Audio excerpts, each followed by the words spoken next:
When a medical professional experiences the afterlife, proof that death is not the end. In the charming town of San Carlos de la Rapida, right on the Catalan coast, he played the role of a small-town doc. His thing was family medicine, dealing with all the health stuff that comes with being a human. But there was a hitch. This guy had a lifelong dance with arrhythmias, those heartbeats that just can't follow the beat, making life a bit risky. Now, the year 2022 waltzed in, leaving its mark on his life. One regular nap turned into a wild ride with fate. Picture this. Afternoon turned to evening, the room got all twilighty, and bam! He woke up to a shaky world. Desperation led him to grab onto furniture like it was a lifeline. From that moment, reality got hazy, and he started on this strange and mysterious journey. Suddenly, he became like a ghostly onlooker, floating away from his own body. Imagine a dude lost in the weird dance of light and shadows, hanging out in a place where normal life rules just didn't apply. Here's where it gets wild.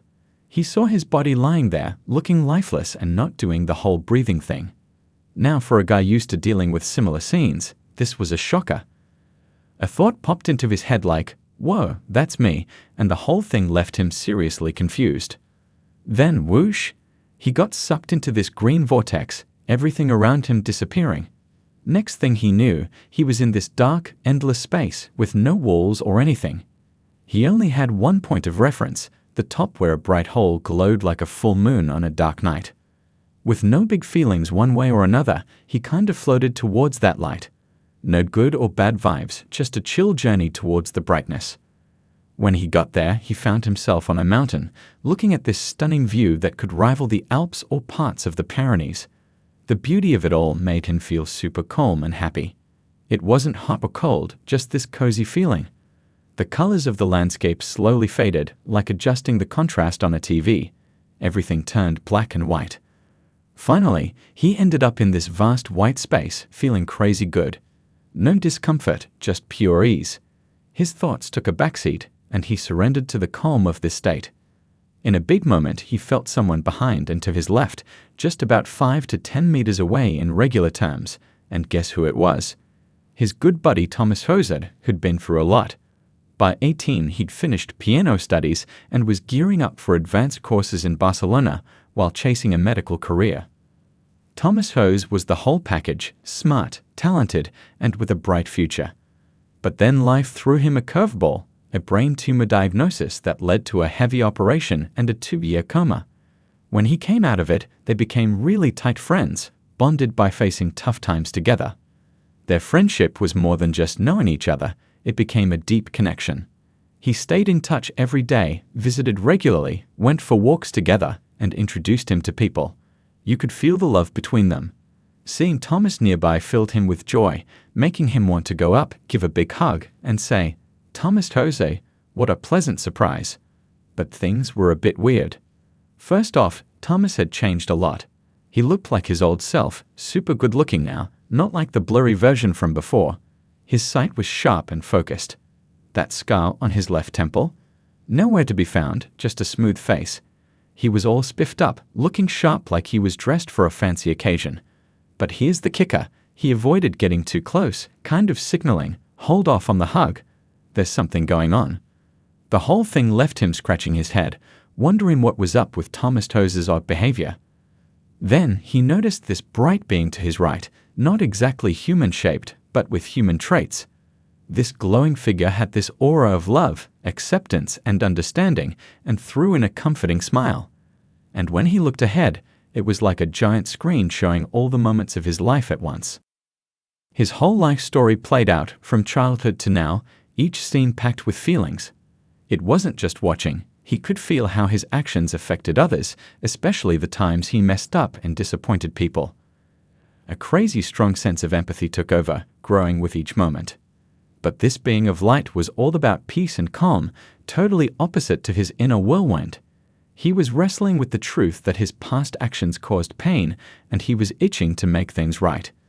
The kind being assured him it was just ignorance, and with that, he stepped over a kind of boundary, ready to fix things from his past. Then came this gentle retreat, back to the regular world of being in a body. There had been a change inside him. Not the same person anymore, he felt a deep calling, fix the past, spread good vibes, and love up on the whole world. Once he snapped back to reality, he felt a big sense of duty. His mission was clear: patch up strained relationships, ask for forgiveness, and be there for others. He wasn't taking his well-being for granted anymore. Now, he wanted to be a beacon of positivity. Lessons from that almost dead experience hit him hard. Life is precious, and our actions have serious consequences.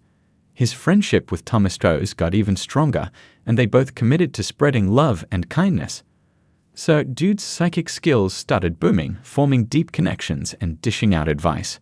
Then, a light bulb moment hit him. He was the one stirring up drama in his life story, so he decided to fix things up, karma-wise.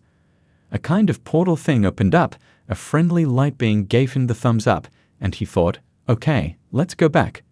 Next thing he knows, he's back in his body, in a kinda dim place, a bit banged up, but nothing major. At first, he kept it on the down low, but eventually spilled the beans on his wild trip. His mission now? Putting the pieces together, sorting out past goof-ups, and grabbing chances to be a better dude. Why'd he come back? To be a helper to others on their life adventures. This whole deal blew his mind, made him realize that our consciousness doesn't clock out at death. Death, he figured, is more like a door than a dead end, and he knew this firsthand.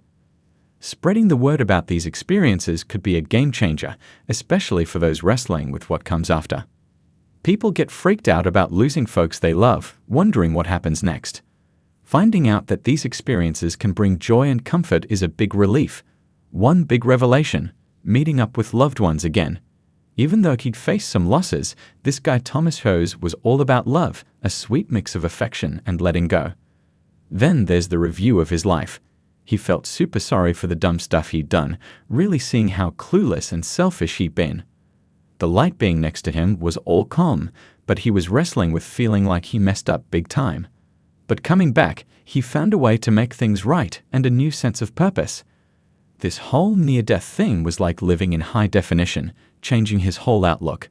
Even though he was rooted in Christian vibes, now he was all about believing in consciousness that keeps on trucking after death, waving goodbye to fear. He called it an epic experience, like taking a trip into another dimension. It gave him a reason to get off his butt and do positive stuff, and also to take a good look at himself. It wasn't about someone else judging him. It was more like checking your test answers and deciding to do better next time. And just to be clear, he wasn't trying to push his beliefs on anyone. He just wanted to share his story, the reunion with loved ones, that deep sense of connection and feeling totally okay. He was all about embracing different views and hoping his tale would give some peace to those staring down the spooky unknown of death. Thank you for watching, and if you've enjoyed this story and would like to hear more like it, don't forget to subscribe and turn on the notifications to stay updated on his future adventures and insights.